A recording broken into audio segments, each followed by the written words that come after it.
नमस्कार मित्रों, एक बार फिर से आप सभी का स्वागत है हमारे इस चैनल में। आज के इस वीडियो में हम सभी लोग टीजीटी पीजीटी चित्रकला की तैयारी के लिए महत्वपूर्ण प्रश्नों को हल करेंगे। तो आज का ये वीडियो बहुत ही इम्पोर्टेंट है और ये प्रश्न जो हैं आपके एग्ज़ाम के लिए लाभदायक सिद्ध हो सकते हैं। तो चलिए आज के इस प्रश्नों को हल करते हैं। आपके कितने प्रश्न सही होते हैं कमेंट बॉक्स में ज़रूर बताइएगा और लोगों को शेयर कर दीजिए वीडियो, जिससे अधिक से अधिक लोग इस वीडियो का लाभ उठाएँ। तो पहला प्रश्न देखते हैं। पहला प्रश्न है, कौन यथार्थवादी चित्रकार के साथ साथ सुप्रसिद्ध व्यंग्य चित्रकार भी था? बताइएगा कि कौन सा ऐसा यथार्थवादी चित्रकार था जो व्यंग्यकार चित्रकार भी था, मतलब वो व्यंग्य के चित्र भी बनाते थे। Option A Daumier, option B Courbet, option D David की गोया। तो यहाँ पे जो सही विकल्प होगा ऑप्शन ए दाउमियर। तो दाउमियर यहाँ पर बिल्कुल सही जवाब है। तो जितने लोगों ने दाउमियर जवाब दिया बिल्कुल सही है। अगला प्रश्न देखते हैं। अगला प्रश्न है, दो वकील एक जो प्रसिद्ध कृति है किसकी है? रविंद्रनाथ टैगोर की है कि दाउमियर की है कि एम.एफ. हुसैन की है कि इनमें से कोई नहीं? तो यहाँ पे जो सही जवाब होगा ऑप्शन बी। तो जितने लोग ऑप्शन बी सही जवाब दे रहे हैं बिल्कुल सही है। चलिए अगला प्रश्न देखते हैं। प्रश्न नंबर 3, तीसरी श्रेणी का डिब्बा कृति का चित्रकार कौन था? तीसरी श्रेणी का डिब्बा जो कृति है उसके चित्रकार कौन है? Option A Daumier, option B माने, ऑप्शन सी पिकासो की वान गो। तो यहाँ पे सही जवाब होगा ऑप्शन ए दाउमियर। तो तीसरी श्रेणी का डिब्बा जो कृति के चित्रकार हैं कौन है? दाउमियर है। अगला प्रश्न देखते हैं। अगला प्रश्न है, विकास भट्टाचार्य ने किस वाद में चित्रण कार्य किया? पहला ऑप्शन अति यथार्थवाद, दूसरा ऑप्शन घनवाद, तीसरा ऑप्शन सौरलिज्म और चौथा ऑप्शन अभिव्यंजनावाद। तो यहाँ पे सही विकल्प होगा ऑप्शन ए अति यथार्थवाद। चलिए अगला प्रश्न हल करते हैं। तो वीडियो को लाइक कर दीजिए अगर आपको ये वीडियो अच्छा लग रहा हो और शेयर कर दीजिए, अधिक से अधिक लोग इसका लाभ उठाएं। अगला प्रश्न है, निम्न चित्रकारों में से कौन अति यथार्थवाद से प्रभावित है? तो आपको बताना है कौन सा ऐसा चित्रकार है जो अति यथार्थवाद से प्रभावित है। पहला ऑप्शन है स्वामीनाथन, दूसरा ऑप्शन है विकास भट्टाचार्य, तीसरा ऑप्शन है के.एस. कुलकर्णी और चौथा ऑप्शन है एम.एफ. हुसैन साहब। तो यहाँ पे सही विकल्प होगा ऑप्शन बी विकास भट्टाचार्य। अगला प्रश्न देखते हैं। अगला प्रश्न है, फ्रायड के सिद्धांत एवं मनोविश्लेषणात्मक ज्ञान ने किस प्रकार के चित्रों का विकास किया? प्रश्न फिर से ध्यान से समझिएगा। फ्रायड के सिद्धांत एवं मनोविश्लेषणात्मक ज्ञान ने किस प्रकार के चित्रों का विकास किया? पहला ऑप्शन है अति यथार्थवाद चित्र, दूसरा ऑप्शन है प्रभाववादी चित्र, तीसरा ऑप्शन है घनवादी चित्र कि यहाँ पे यथार्थवादी चित्र। तो यहाँ पे जो सही विकल्प होगा ऑप्शन ए बिल्कुल सही है। तो जितने लोगों ने ऑप्शन ए जवाब दिया बिल्कुल सही है, अति यथार्थवादी चित्र।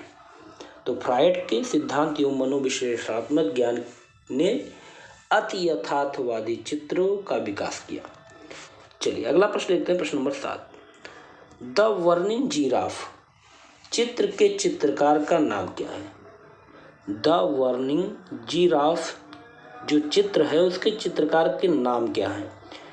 पहला ऑप्शन है सागाल, दूसरा ऑप्शन है क्ली, तीसरा ऑप्शन है डॉली और चौथा ऑप्शन है मुंच। तो यहाँ पे जो सही विकल्प होगा ऑप्शन सी।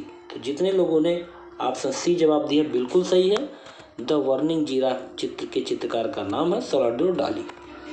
चलिए अगला प्रश्न देखते हैं। प्रश्न नंबर 8।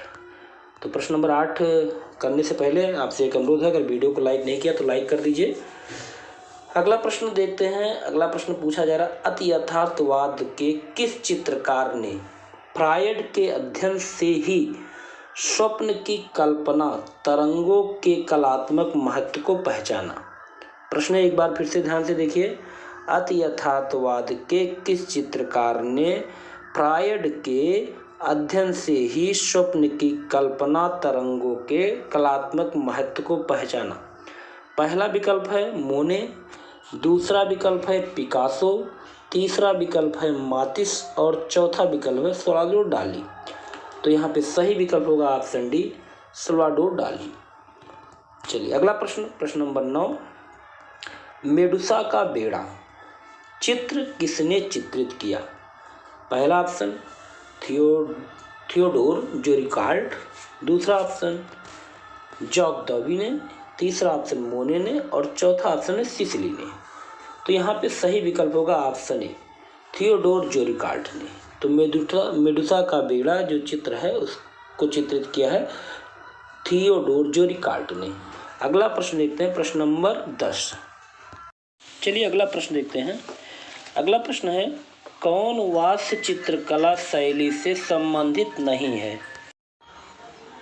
पहला ऑप्शन है बद्रीनाथ आर्य, दूसरा ऑप्शन है हरिहर लाल मेढ़, तीसरा ऑप्शन है S.G. श्रीखंडे और चौथा ऑप्शन है रघुवीर सिंह सिंघल। तो यहाँ पे सही विकल्प क्या होगा। तो सही विकल्प होगा ऑप्शन सी, S.G. श्रीखंडे।